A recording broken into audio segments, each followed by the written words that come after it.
વડોદરા શહેર police A division દ્વારા ST depot ખાતે સરપ્રાઇઝ ચેકિંગ હાથ ધરવામાં આવ્યું હતું, જેમાં શંકાસ્પદ લોકોની પૂછપરછ હાથ ધરવામાં આવી હતી। વડોદરા શહેરમાં ગુનાખોરી ડામવા માટે પોલીસ સતત વિવિધ પ્રયત્નો કરી રહી છે।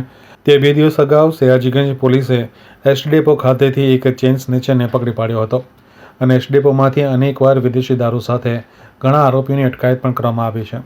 ત્યારે વડોદરા શહેર પોલીસ એ ડિવિઝન જેડી ચાવડાના ચાર્જમાં વડોદરા એસટી ડેપો ખાતે સરપ્રાઇઝ ચેકિંગ હાથ ધરવામાં આવ્યું હતું, જેમાં પીઆઈ તેમજ સ્ટાફને સાથે રાખવામાં આવ્યા હતા।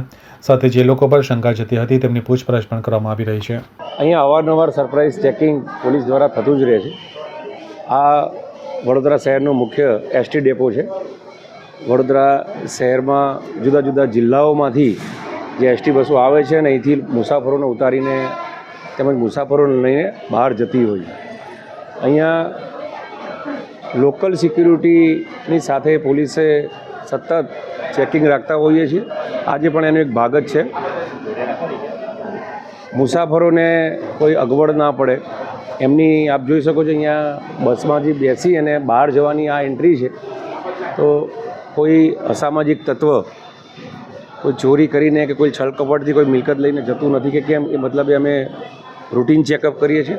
અમને 2 દિવસ પહેલાં જ એક બેનના ગળામાં સોનાની ચેન હતી, એને ઝૂંટવીને એક ઈસમ ભાગેલો, એનો ગુનો રજીસ્ટર કરી અને અમે અહીંયા અમારા અંગત બાતમીદાર તેમજ ઇલેક્ટ્રોનિક સર્વેલન્સના માધ્યમથી એ વ્યક્તિ આઈડેન્ટિફાઈ પણ થયો હતો અને અમે તુરંત જ એને રાઉન્ડ અપ કરી એની એક્ટિવા અને ચોરીમાં ગયેલ સોનાની ચેન અમે રિકવર કરેલી અને એની ધરપકડ કરી અને કોર્ટ કસ્ટડીમાં એને મોકલી આપેલ છે।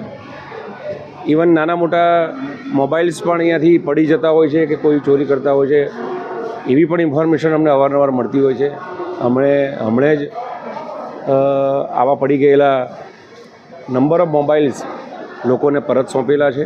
હજુ પણ અમને અમુક મોબાઈલ્સ મળ્યા છે, એમના લોકોને બોલાવવાની તજવીજ ચાલુ છે।